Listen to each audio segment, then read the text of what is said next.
All right, good morning and welcome. It's Corporate Governance Platform brought to you by the Institute of Chartered Secretaries and Administrators of Nigeria, ICSAN. I am Funmi Omoburiwo.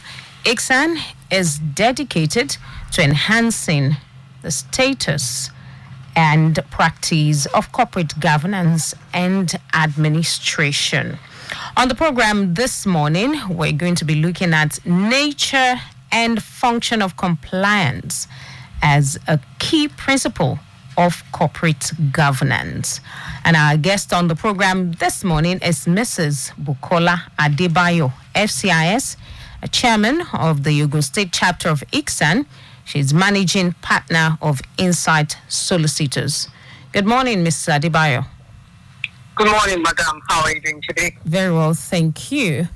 All right, on the show this morning also is Mr. Kade Ketefe, FCIS, Head of Research, ICSAN. Good morning, Mr. Ketefe. Good morning, Funmi. Good morning to you, all our listeners. All right, we're going to take this message. We'll be right back. Hey, Obinna, good to see you. You look so worried. Is everything all right? I'm having serious issues in my company. Balancing the interests of my company's many stakeholders like shareholders, management, customers, financiers, government, and community is giving us a problem.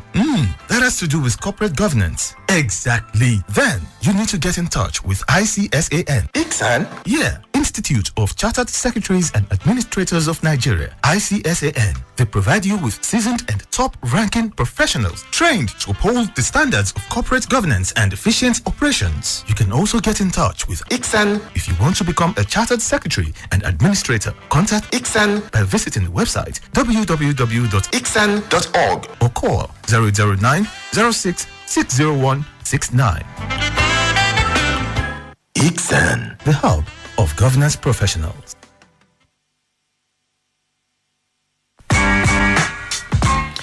All right, it's still corporate governance platform. And like I said earlier, we're looking at nature and function of compliance as a key principle of corporate governance.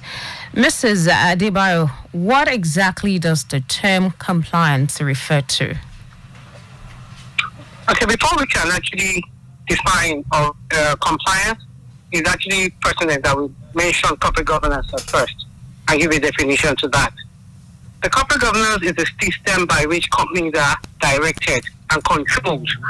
It's also the manner or the manner in which the affairs of the company are conducted by those that are charged with the responsibility of doing so.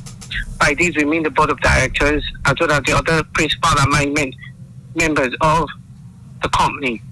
In talking about compliance, we'll be looking at the fact that compliance is the process through which companies demonstrate that they have conformed in all forms with the laws, regulations, contracts, as well as policies that relate to corporate governance.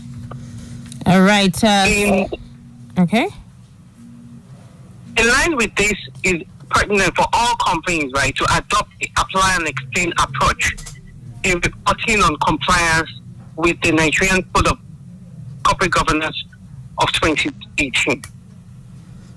All right. So why is compliance such an important issue when we talk about corporate governance?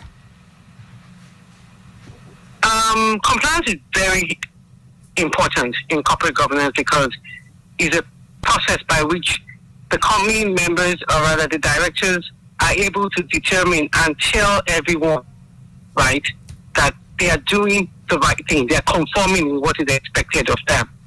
The compliance assessment determines the present state of compliance and the measures the projected cost of implementing compliance against the potential cost of non-compliance, vis-a-vis checking out whether they are complying and what they stand to lose if they don't comply.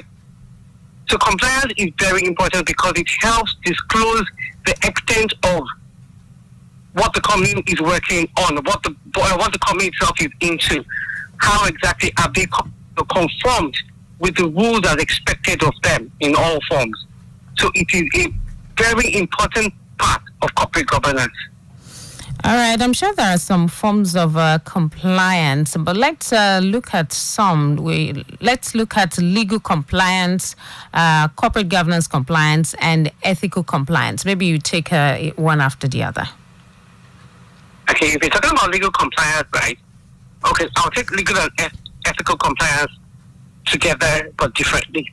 Okay. Right? The legal and ethical compliance, they work hand in hand, though they're different.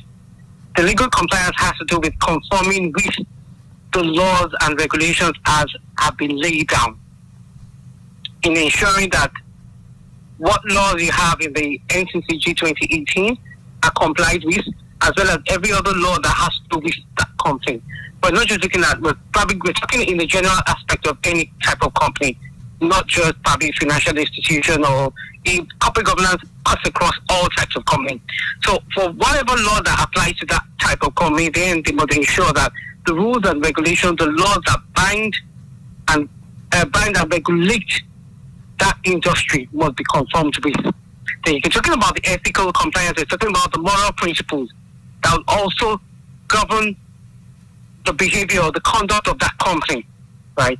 And in doing this, there's also the establishment of we have the professional business and ethical standard that is expected of every management or the board to put in place, right?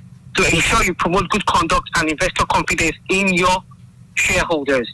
If you're able to show that you're complying in all forms with what it is compliance, either legally or ethically or even on the corporate governance aspect, then it gives your shareholders and other parties that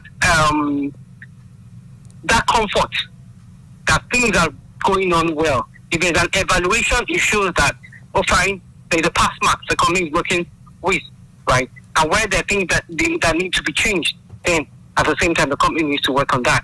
On the corporate governance compliance aspect as well, the board has to ensure that they do the things that are necessary. You report back to the people that you need to give that to. There's a good management in structure on ground. Things are done as are expected of them, right? The board should ensure that an annual corporate governance evaluation is carried out at every point in time. And it should be done by the necessary, probably an independent external consultant to ensure that you have an independent opinion. There's no conflict of interest at any point in time. So those are the things that we actually have to look at. That the legal, you have to think, does the legal aspect of compliance, are you working along with that vis-a-vis the ethical compliance? Because they all work interchangeably, they are interwoven and work together at every point in time.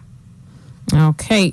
Let's look at relationship between compliance and the concept of responsibility. Okay. The concept of responsibility is being able to show that the company is actually responsive in all forms and also to its shareholders and other members, right? And the responsibilities of the board include setting the company's strategic aims and providing the leadership in place, right? And also ensuring that you supervise the management of the business and at every point in time report to the shareholders on the stewardship. Because the shareholders are the ones that have to know what is happening. You have to give account of what you're doing. The board has to give an account of what is happening in the company to the shareholders. So with respect to the corporate governance, the board is responsible to the people, these are the shareholders, in line with the process, the performance and purpose of corporate governance at every point in time. There is no way you would claim you're responsive enough or you give account to your shareholders without having ensured that you're complying. They explain, the principle called the explain and the apply and explain principle. There is no way you're not sure that in line with that, you're actually applying what you need to what the rules you need to ensure you comply in all forms. Compliance is key at every point in time in a company, in the company's corporate governance, because it actually shows what is expected of the members of the board of that company to ensure that they actually put their shareholders first in line, right? that you put them in line, you put them at every point in time in line with what is expected, their integrity as well as the integrity of the company itself. If you comply with, if you're responsive enough and you're responsible to your shareholders, one way or the other, the integrity of the company is boosted.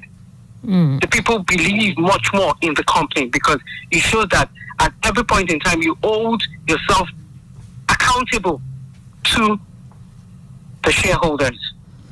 All right. When you say a chartered secretary is sufficiently well trained and competent to be a compliance officer or manager? You know, in the olden days, the company secretary was regarded as just an ordinary or a mere clerk. But with time,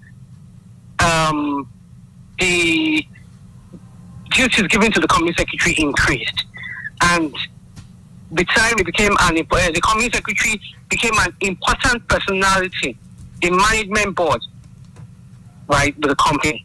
In my own opinion, yes, I believe a chartered secretary at every point in time is sufficiently well trained, and the person has to show that he or she can carry out that duty as is expected. The company secretary plays a very important role in supporting the effectiveness of the board, right, by assisting the board and management to develop good corporate governance practices within the company. So in so doing, the company secretary is always on his or her toe to ensure objectivity and to give independent guidance and support at the highest level to the company. Once a company secretary places his or herself at this level and sees that, yes, I am on this level, as in I'm a high-ranking officer and I have an important role to play, then definitely everything that person would do, that company secretary would do, will be in line with that, in ensuring that there is compliance. Where he feels or where he or she feels that the company is going out of way, the board is not doing things as is expected of the board. I know as a compliance officer that the company secretary would ensure that the board retraces the step back. All right. Because that is what the company secretary is there for, as a check and balance onto the company as well. All right. Thank you so much, Mrs. Bukola Adebayo, FCIS Chairman of the Ogun State Chapter ICSAN and Managing Partner of Insight Solicitors. Thank you for joining us on the program this morning. You're most welcome, madam. Thank you so much for your time, too. All right. All right, Mr. Ketafe, coming to you for some announcements. Thank you very much, Fumi. The announcement we have for you today is on a new initiative of the Institute called The Conversation. Dear practicing and aspiring governance professionals and members of the public generally, the Institute of Chartered Secretaries and Administrators of Nigeria, ICSAN, is pleased to invite you to participate in our forthcoming program tagged The Conversation. What is The Conversation?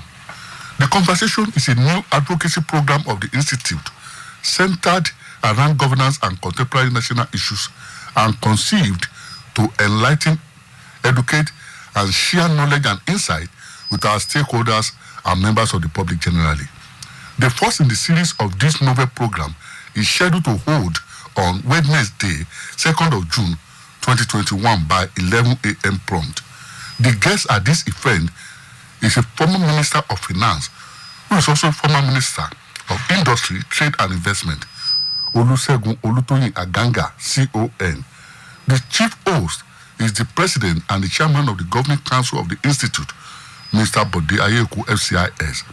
The theme of the program is National Planning, Governance and Economic Growth, Charting the Road for the Future.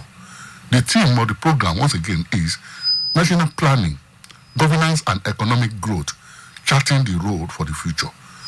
The program is going to be held by virtual method. Please note that participation in this event is free, but registration is compulsory. That is to say, you have to register ahead of the program. After registering, you will receive a confirmation and email containing information about joining the meeting. For further information on this event, please call Mike on 080-2311-7969. For further information, please call Mike on 080-231-17969. Thank you and have a pleasant day. All right, thank you so much, Mr. Kayode Ketefe, FCIS Head of Research, ICSAN. And that's a bit this morning on Corporate Governance Platform, brought to you by the Institute of Chartered Secretaries and Administrators of Nigeria, ICSAN. The program returns next week, Wednesday, 10:15 a.m., right here on Equator 9.7 FM. I am Funmi Omoburiu. Enjoy the rest of the day.